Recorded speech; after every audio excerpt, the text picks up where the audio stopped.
Good evening, everybody, and welcome to, I was going to say Fenway Park. It's not Fenway Park. Welcome to the Bastards post game. We hope everybody had a great weekend. For one of the first times in a while, we can actually be happy on a Sunday night because the Red Sox were able to pull off a victory today to close out their series against the Tigers. They won by a final score of 6-3. They let Eddie Rodriguez have it.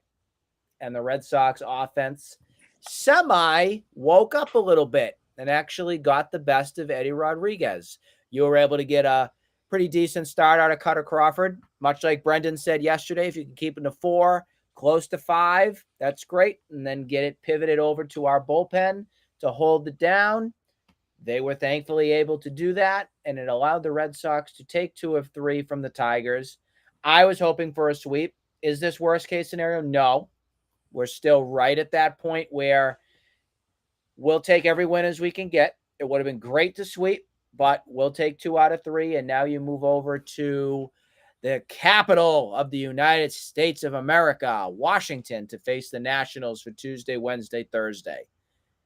Brendan still can't get rid of that yellow. I am hoping those yellow jerseys are traveling to Washington to play the Nationals as well. Let's welcome Brendan in. How we doing? Yeah, Nick, I'm feeling good.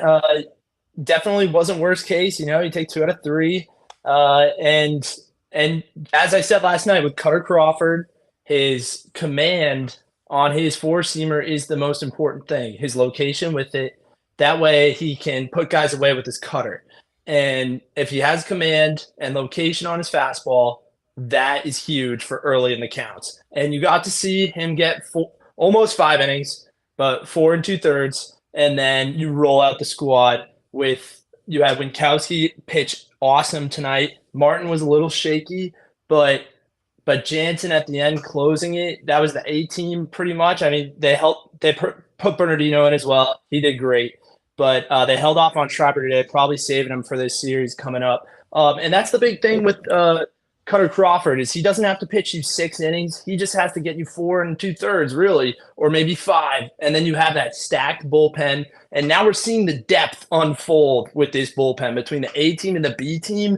When you have Kyle Barraclough coming up, who looked pretty good on his last set, this pen is looking better and better. If you can keep them healthy and rested by getting your starters back, you have serious depth with your arms, which you love to see for sure. I think you might have meant to say not Winkowski, but the return of Garrett Whitlock today. Maybe yes. Yes, I think that's it's weird. It's weird to say it because he's been out for so long. But yeah. Whitlock was the guy that was activated today. Kyle Barraclough was sent back down to Worcester, but Garrett Whitlock came to the bullpen. And in my eyes, Garrett Whitlock is where he should be, a bullpen. He's in there for 2-3, whatever you need him for innings. My positive with this is, yes, there was a runner scored upon from Whitlock, but he looked sharp. His stuff looked very good. He came out of the time working without any problem with the arm or anything with the hip. Health is very important for this guy. And I feel like you can get more durability out of Whitlock when he is in that rotation. That is where I feel he's going to shine and help this team. You have him right at that spot where you need, which is a luxury to have right now with some of the depth that we have in this bullpen. So it was outstanding to see that. And then much like you said, we had some of the A team also return with Chris Martin and Kenley Jansen getting the job done. Jansen just picked up his 27th save. Chris Martin looked a little shaky in the 8th. Did give up 3 hits. He's Houdini, just like Whitlock Winkowski on occasion. Yep. Chris Martin was able to get out of the jam, so none of those runs were scored upon or anything, and you ended up getting out of that with a nice victory of 6-3.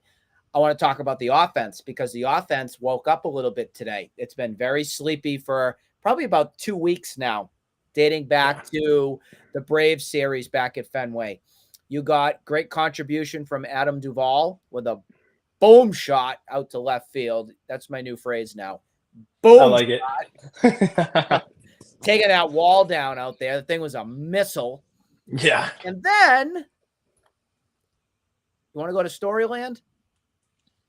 I think it's time. I think it's time. That kid had a Go great play on the game Humpty Dumpty today. roller coaster over at Storyland because Yeah. Trevor Story decided that it was time for his timing to get back into the fold. He went 4 for 4 today, looked himself. If that's what you're going to get from Trevor Story, I know you're not going to get a 4 for 4 every day, but if you can get his timing to a consistent spot like he showed today, that's a recipe for success right there. Sign me up for that. Yeah, definitely, Nick. You might not see 4 for 4 every game coming out of Trevor Story, but that's not really what you're asking for. You're just asking for a consistent bat. He came in and he was chasing in his first 4 games. It was ugly, and it was to be expected potentially. But now you have some real consistent batting coming out of the shortstop spot in this lineup, and they have him batting early, which hopefully will bring more protection to the likes of Raffy Devers and Justin Turner, and every puzzle piece fits throughout this lineup. And then also a couple things I wanted to talk about was the Seattle Mariners. They lost last night. They lost today. They're on the verge of being swept. That's one of your biggest opponents in this wild card race right now. They're on the verge of being swept by the Orioles. They have a pretty easy series next, but then they play the Cincinnati Reds, which is another great team in the National League. That they could be out of the picture if they fall off. That could have just, you were talking about it off podcast, that could have just been a surge and then a fall. So if they're gone and out of the picture, you're really worrying about the teams in the AL East, really. I don't put much stock into the Mariners. Again, they've always been a team that is a tease. The Red Sox also are a tease team. But the Mariners in particular, dating back to whenever I was a kid, I mean, I'm still a kid. That's fine. I'm just saying it right now. 2001, the big year for the Mariners when they had all those wins. I believe it was 116 wins. And that was the team of destiny. That was the team to win it all back then. And first round, see you later. Pack your bags. They're home. Greatest tease. I'll have to believe it when I see it with what we see here for the Mariners. Can the Red Sox overtake that hump? We'll have to see. But the Red Sox need to concern themselves more so with taking care of business right now, much like we've said. But you got to worry about the Toronto Blue Jays. You got to worry about the Astros that are right there. And, you know, the Yankees are still on your tail. It's a battle of the coin right now and who the last place team is here. I think they're going to get a little bit more separation with the Yankees because I think the Red Sox are better than the Yankees. I will completely admit that right here. Red Sox are in a much better position right now than the Yankees. Yankees just got walked off today. They had a 7-3 lead in the 9th inning, and the Miami Marlins schooled them. They're stacked. So yeah, kudos to the Marlins for that. That was great to see on that part. So now we got to look forward to the National Series, and you will have James Paxton going up Tuesday night. We have a day off tomorrow. That means Brendan and I get a day off, which is we always look forward to those days when you're in a long stretch at least. And then it will be Josiah Gray going up against the Red Sox on Tuesday night. So Paxton versus Gray. Who do you got?